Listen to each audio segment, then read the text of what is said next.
नमस्कार, बहुत स्वागत है आप सभी का। मैं हूं सौरभ शर्मा और आप देख रहे हैं कहानी कुर्सी की अपने किस्म का इकलौता शो इस वक्त जो आपको देता है सारी न्यूज और उसके साथ पूरे व्यूज और शुद्ध पॉलिटिकल कमेंट, जहां आपको सुनने को मिलता है कोई चीख चिल्लाहट नहीं, कोई नेताओं की बात नहीं, लेकिन पूरा पॉलिटिकल एनालिसिस, आज देश की राजनीति में क्या हुआ और उसके पीछे की कहानी। और सबसे पहले आपको बता दें, 2024 के लोकसभा चुनाव से पहले प्रधानमंत्री नरेंद्र मोदी अब अपने मिशन विधानसभा चुनावों पर निकल पड़े हैं। आज वो चुनावी राज्य मध्य प्रदेश में है, जहां से उन्होंने बीजेपी के बूथ वर्कर्स को जीत का संदेश दिया है। तो क्या है मोदी का मिशन एमपी?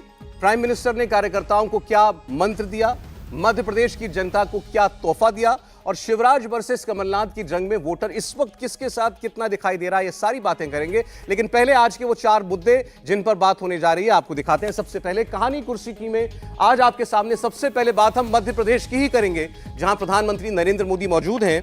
10 लाख अपने बूथ वर्कर्स को संबोधित कर रहे हैं और प्रधानमंत्री ने यह कहा कि यह अपने आप में एक रिकॉर्ड है, इतने सारे कार्यकर्ता एक प्रोग्राम के अंदर मौजूद हों, ऐसा कभी इससे पहले नहीं हुआ। और वहां वो अपने पार्टी के बूथ को मजबूत करने के लिए क्या एक्सरसाइज कर रहे हैं और क्या नया टास्क दिया है, यह आपको बताएंगे और इसका मध्य प्रदेश के चुनाव पर कितना असर पड़ेगा। आज का दूसरा जलता हुआ मुद्दा है जलता हुआ बंगाल। बंगाल में हालात ये हो गए हैं कि हाई कोर्ट के सिटिंग जज को यह कहना पड़ता है कि चुनाव बंद कीजिए। इतनी हिंसा हो रही है, लोगों के कत्ल हो रहे हैं, बलात्कार हो रहे हैं, क्या कर रही है राज्य की सरकार और ऐसे में चुनाव कैसे कराया जा सकता है? और इसको लेकर सारी पार्टियों का निशाना ममता बनर्जी है, चाहे वो लेफ्ट हो, कांग्रेस हो, भारतीय जनता पार्टी हो। और जिस गठबंधन की बात हो रही थी, ममता बनर्जी ने साफ कहा है कि ये हालात अगर चलते रहे पश्चिम बंगाल में, लेफ्ट और कांग्रेस अगर यूं ही एक साथ रहे तो बड़ा मुश्किल हो जाएगा। आगे इस पर बात होगी। और 2024 में मोदी वर्सेस कौन, इस कौन का जवाब अभी तक हमारे पास नहीं है। शरद पवार साहब ने भी यह रहस्योद्घाटन कर दिया कि 23 तारीख को पटना में जो बैठक हुई वहां किसी नाम पर चर्चा नहीं हुई। मतलब ये इस बात पर कोई विचार मंथन नहीं हुआ कि क्या नरेंद्र मोदी के सामने हमें विपक्ष का कोई प्रधानमंत्री पद का उम्मीदवार देना चाहिए। लेकिन इस बात को लेकर बहुत सुगबुगाहट है कि कांग्रेस पार्टी कहे या न कहे, राहुल गांधी उस दौड़ में सबसे आगे हैं और लोगों के मन में उनकी छवि बैठाने की पूरी तैयारी है कि यह चुनाव 2024 का मोदी बनाम राहुल गांधी ही होगा। और आज का चौथा मुद्दा होगा पाकिस्तान। प्रधानमंत्री की 2 कामयाब यात्राएं, अमेरिका और मिस्र, जहां आपने देखा अमेरिका में उन्होंने रिकॉर्ड दूसरी बार यूएस कांग्रेस को संबोधित किया और मिस्र गए तो वहां का सर्वोच्च नागरिक सम्मान उनको दिया गया। पाकिस्तान में इसको लेकर जबरदस्त खलबली है और लोग पूछ रहे हैं कि हमारे यहां कोई भी सरकार आए, चाहे इमरान खान हो, चाहे शहबाज शरीफ हो, नरेंद्र मोदी जो भारत के लिए कर रहे हैं वो हमारे यहां कोई क्यों नहीं कर पाता।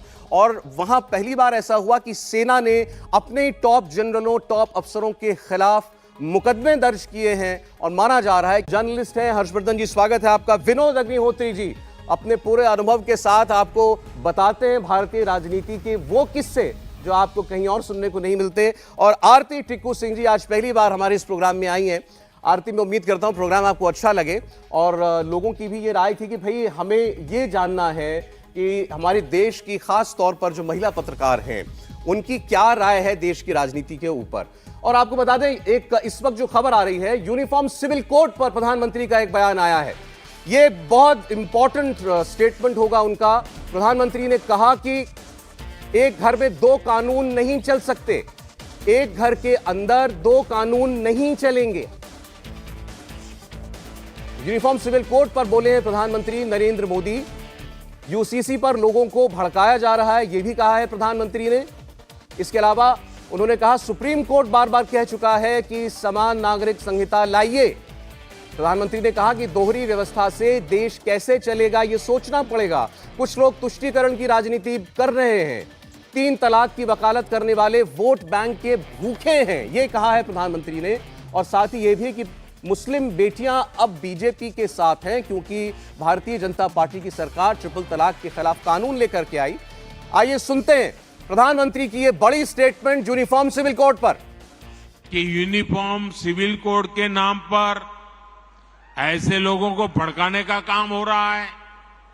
आप मुझे बताइए, एक घर में परिवार के एक सदस्य के लिए एक कानून हो, परिवार के दूसरे सदस्य के लिए दूसरा कानून हो, तो क्या वो घर चल पाएगा क्या? कभी भी चल पाएगा क्या? फिर ऐसी दोहरी व्यवस्था से देश कैसे चल पाएगा? हमें याद रखना है कि भारत के संविधान में भी नागरिकों के समान अधिकार की बात कही गई है।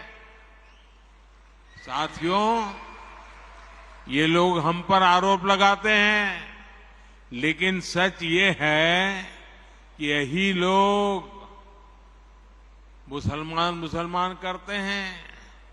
अगर ये मुसलमानों के सही मायने में हितैषी होते तो अधिकांश परिवार, मेरे मुस्लिम भाई बहन, शिक्षा में पीछे न रहते, रोजगार में पीछे न रहते, मुसीबत की जिंदगी जीने के लिए मजबूत नहीं रहते।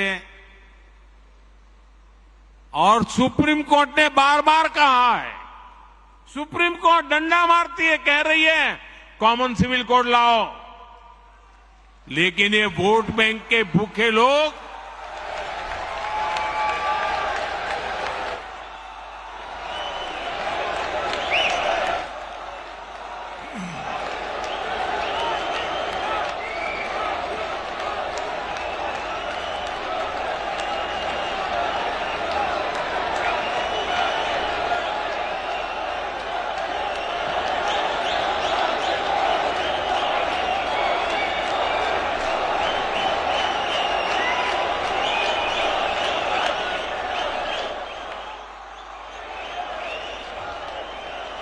अच्छा, मैं आपको एक और बात बताना चाहता हूं।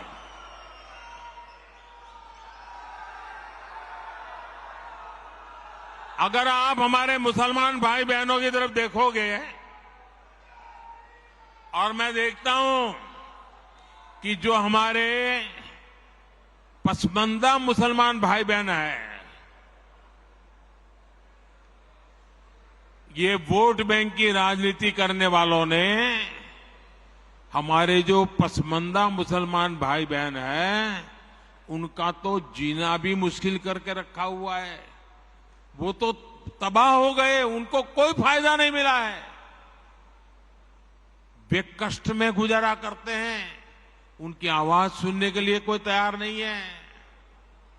उनके ही धर्म के एक वर्ग ने पसमानदा मुसलमानों का इतना शोषण किया है, लेकिन इसके ऊपर कभी देश में चर्चा नहीं हुई। जो पसमानदा मुसलमान है, उन्हें आज भी बराबरी का हक नहीं मिलता, उन्हें नीचा और अछूत समझा जाता है। इसी समाज में मैं मुसलमान समाज की बात कर रहा हूं। मुसलमान भाइयों में जो हमारे पसमानदा भाई बहन हैं, जो पिछड़े हुए हैं, मैं उनकी बात करता हूं। पसमानदा मुसलमान मोची होते हैं, भिस्ती होते हैं। तो प्रधानमंत्री जो बातें इस वक्त कह गए हैं, जो उन्होंने कहा है, इसके बहुत बड़े मायने हैं। प्रधानमंत्री ने खुलकर यूसीसी की वकालत की है, समझिए, और उनका भाषण पूरी तरीके से चुनावी भाषण है। तो क्या अब इस साल होने वाले विधानसभा के चुनाव और खास तौर पर अगले साल लोकसभा का चुनाव, उसका सबसे बड़ा मुद्दा अब यूनिफॉर्म सिविल कोड, समान नागरिक संहिता बनने जा रहा है? क्या प्रधानमंत्री ने अपने भाषण में यह स्पष्ट कर दिया है? लोग बात करते थे ना कि 24 से पहले क्या होने जा रहा है नया, जो जैसा 19 से पहले हुआ, क्या वो यूनिफॉर्म सिविल कोड है और आज उस पर ठप्पा लग गया? हर्ष जी। नहीं, मुझे लगता है कि मैं इसको थोड़ा सा दूसरी तरह से कहता हूं। दुर्भाग्य नहीं है देश का कि आज देश के प्रधानमंत्री को 75 वर्ष बाद यह कहना पड़ रहा है कि एक घर में दो कानून नहीं चलेगा। किसी भी घर में कितना भी आप कहें कि हम अपने बच्चों को प्यार करते हैं, दो बच्चों को अलग अलग देखेंगे तो वो ठीक होगा क्या? सरकार के लिए तो पूरा देश बच्चे समान होता है ना। सरकार तो केयर टेकर होती है, गार्डियन होती है। और इस देश की सरकारों ने अलग अलग लोगों के लिए अलग अलग कानून को कहा कि यही ठीक है, और कहा अगर एक जैसा कानून करोगे तो कम्युनल है, कम्युनलिज्म है। संविधान के नीति निर्देशक तत्वों का हिस्सा है कि भैया आप आने वाले समय में इसको ठीक कीजिए, एक जैसे कानून लाइए। और एक बात मैं इसमें और जोड़ दूं, आज प्रधानमंत्री नरेंद्र मोदी जिस तरह से बोल रहे हैं, निश्चित तौर पर यह राजनीतिक भाषण दिख रहा है निश्चित तौर पर यह साफ साफ दिख रहा है कि मध्य प्रदेश में जहां वो खड़े हैं वहां कांग्रेस और भारतीय जनता पार्टी का मुकाबला बहुत तगड़ा है, टोन सेट कर रहे हैं वो। लेकिन यह भी सच है कि प्रधानमंत्री नरेंद्र मोदी को यह जब फीडबैक बहुत अच्छे से मिला है कि देश भर में हर कोई चाहता है कि हम एक तरफ तो कह रहे हैं कि हम दुनिया में सबसे आधुनिक देशों में हैं, दुनिया के सबसे महान लोकतंत्र हैं, हमारे लिए मानवता के सबसे ऊंचे मानदंड हैं, और हम कहेंगे कि एक आदमी तो रेड लाइट पे रुकेगा, दूसरा कहेगा नहीं नहीं हमारे धर्म में लाल रंग को लेकर कुछ और मान्यता है इसलिए हम निकल जाएंगे। ऐसा संभव है क्या? जी नहीं हो सकता है। और मुझे लगता है कि प्रधानमंत्री नरेंद्र मोदी ने आज उसको वहां से स्थापित किया है जहां चुनावी लड़ाई फिर पूछ रहा हूं, 24 का मुद्दा तय हो गया 100%, 100%। विनोद जी, मैं तो शुरू से कह रहा हूं आपसे, जिस दिन यूसीसी की बात शुरू हुई थी तो मैं तो लगातार कह रहा था कि 2024 में Bharatiya Janata party common civil code को, यूनिफॉर्म सिविल कोड को, जो भी कह लीजिए, उसको अपना मुख्य चुनावी मुद्दा बनाएगी। और देखिए, भारतीय जनता पार्टी जनसंघ के जमाने से उसके 3 प्रमुख मुद्दे थे, उनमें कॉमन सिविल कोड उसका प्रमुख मुद्दा था, कोई दबी छिपी ढकी बात नहीं है। आज प्रधानमंत्री, चूंकि नरेंद्र मोदी जी प्रधानमंत्री हैं इसलिए वो कह रहे हैं, तो उसका एक अलग महत्व हो जाता है। और बाकी तो ये हर चुनाव के भाषण में भाजपा के नेता बराबर ही कहते रहे हैं।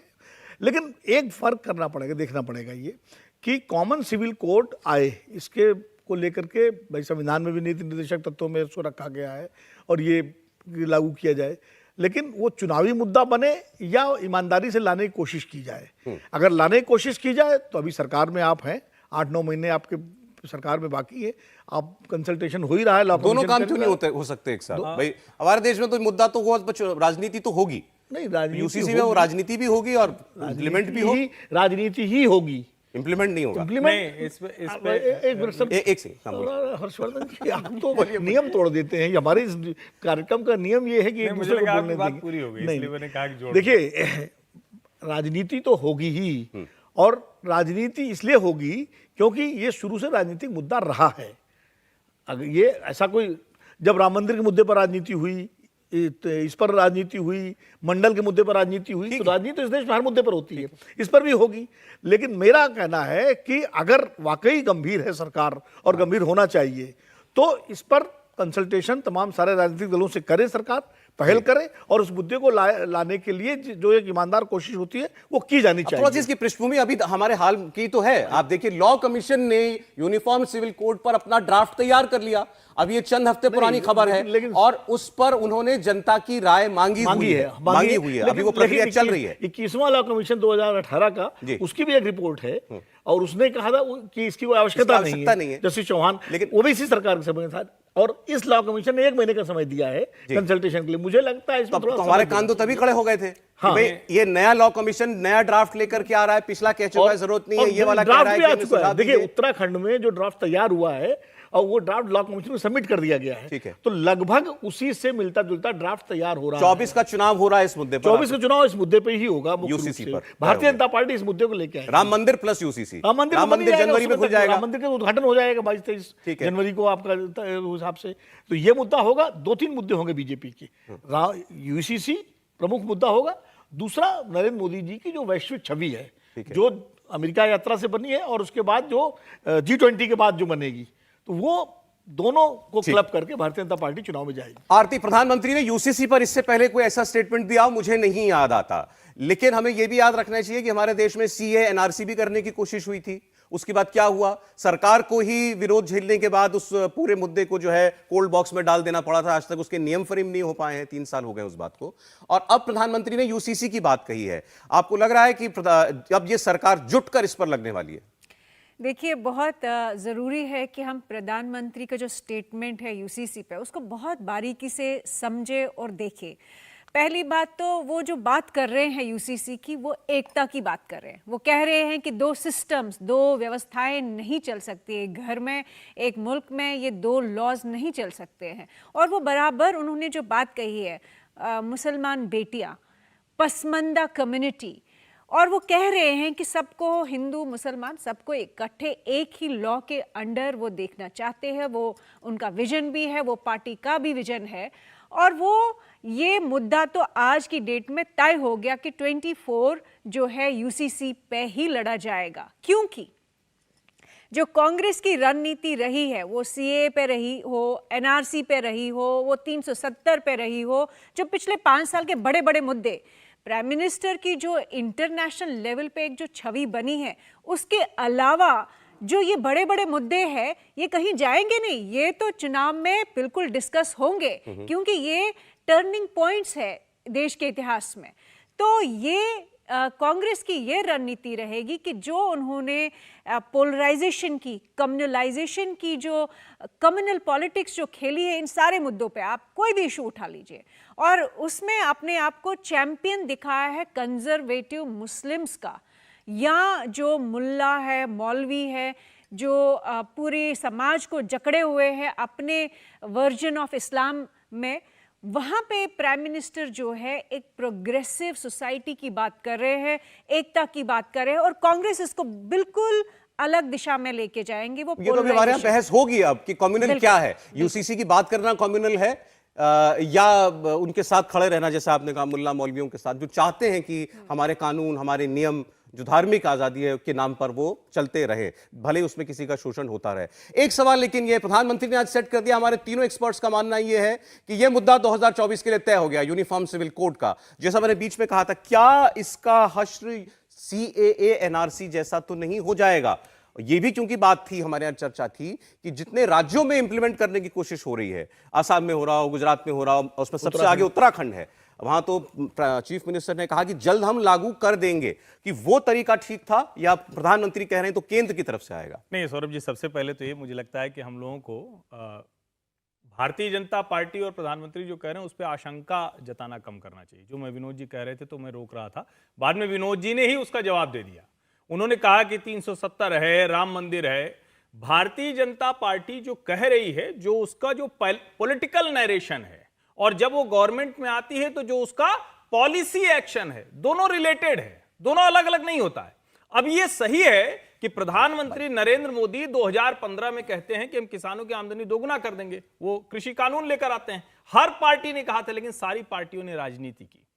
प्रधानमंत्री कहते हैं कि इस देश के लोगों का सिटीजन रजिस्टर होना चाहिए, इंदिरा गांधी जी ने कहा था, लेकिन हर पार्टी ने राजनीति की, वो नहीं हो पाया। लेकिन मेरा ये मानना है कि राजनीति तो हर कोई करेगा, ये प्रधानमंत्री को तय करके लागू करना पड़ेगा। और लागू करने के लिए प्रक्रिया क्या होती है? जनता के साथ कंसल्टेशन होता है, अलग अलग ग्रुप्स के साथ कंसल्टेशन होता है, जिस समाज में किसी तरह की भ्रांति हो उसको दूर करना होता है। वो सारी बात प्रधानमंत्री राजनीतिक मंच से कह रहे हैं। मुझे लगता है कि इससे बेहतर तरीका नहीं हो सकता, और अगर सचमुच राजनीति नहीं होनी है तो विरोधी दलों को इसका विरोध बंद करना चाहिए और कहना चाहिए कि एक समान कानून हो। अभी से तैयारी शुरू हो चुकी होगी हर जगह पर कि प्रधानमंत्री की आज की इस वाक्य का क्या जवाब देना है। थोड़ी देर में रिएक्शंस आते होंगे। तो बड़ी खबर पहली, यूनिफॉर्म सिविल कोड पर प्रधानमंत्री ने वकालत की और कहा कि ये आदेश है अदालतों का, हमारे संविधान का, कि ये लागू किया जाए। अब आगे देखिए दूसरी बड़ी खबर आज की प्रधानमंत्री के भाषण की।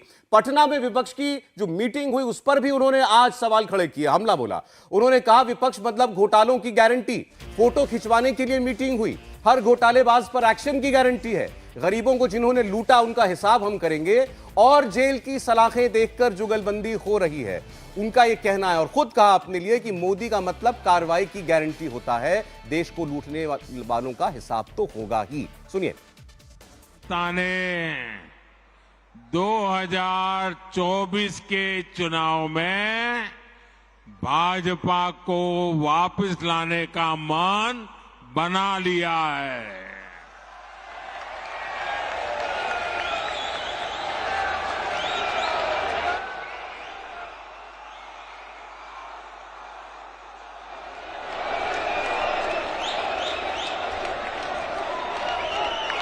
दो 2024 में फिर एक बार भाजपा की प्रचंड विजय तय है। इसी वजह से ये सारे विपक्षी दल बौखलाए हुए हैं। इसलिए इन्होंने तय किया है कि चुनाव से कुछ महीने पहले किसी भी तरीके से जनता को गुमराह करके कुछ लोगों को बरगलाकर, झूठे आरोप लगाकर सत्ता हासिल की जाए। आप जरा प्यार से बैठिए भैया। आपका उत्साह, जब बूथ में आप जाएंगे वहां उत्साह दिखाना। आजकल जरा ध्यान से सुनिए, आपको मजा आएगा। एक बात मैं आपको बताता हूं। आप बैठिए, आगे आने की कोशिश मत कीजिए भैया, आप बैठिए। आजकल एक नया शब्द बहुत पॉपुलर किया जा रहा है। वो शायद शब्द आपके कान पर भी आया होगा। वो जो नया शब्द पॉपुलर किया जा रहा है, वो शब्द है गारंटी। बार बार शब्द आता है गारंटी। भाजपा के कार्यकर्ताओं की ये बहुत बड़ी जिम्मेदारी है कि लोगों को बताएं कि असल में ये विपक्षी दल किस चीज की गारंटी है। जानना चाहिए ना भाई, ये विपक्षी सब जो है वो किस चीज की गारंटी है। ये सारे लोग, ये दल गारंटी है भ्रष्टाचार की। ये गारंटी है लाखों करोड़ रुपयों के घोटालों की। कुछ दिन पहले इनकी एक फोटो ऑप कार्यक्रम हुआ था। मिलकर के फोटो निकालने का एक कार्यक्रम हुआ था। इस बैठक में शामिल दलों के इतिहास को देखेंगे तो पता चलेगा कि वो सब मिलकर के, जितने भी लोग वो फोटो में दिखते हैं ना, एक एक को जरा देख लीजिए। उन सबका मिलकर के टोटल लगाएंगे तो ये सारे मिलकर के कम से कम 20 लाख करोड़ के घोटाले की गारंटी है।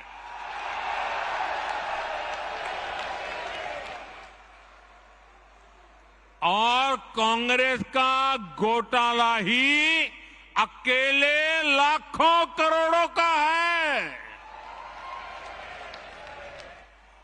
1,86,000 करोड़ का कोयला घोटाला, 1,76,000 करोड़ का 2G घोटाला, 70,000 करोड़ रुपए का कॉमनवेल्थ घोटाला शामिल है, 10,000 करोड़ रुपए का मनरेगा घोटाला, हेलीकॉप्टर से लेकर सबमरीन तक कांग्रेस के घोटाले से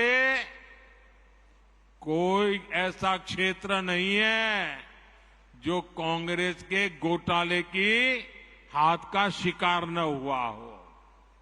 अब दूसरा देखिए, आरजेडी हजारों करोड़ के घोटाले का आरोप है। चारा घोटाला,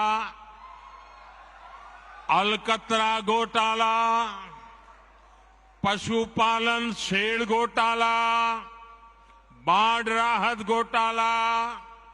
आरजेडी के घोटालों की इतनी लंबी सूची है, अदालतें भी थक गई। एक के बाद एक सजा घोषित करती चली जा रही है। उधर तमिलनाडु में देखिए, डीएमके पर अवैध तरीके से 1.25 लाख करोड़ की संपत्ति बनाने का आरोप, टीएमसी पर भी 23,000 करोड़ रुपए से ज्यादा के घोटाले का आरोप। इंडिया टीवी हर वक्त हर जगह डाउनलोड करने के लिए सर्च करें India TV news Google play store या ऐप स्टोर पर।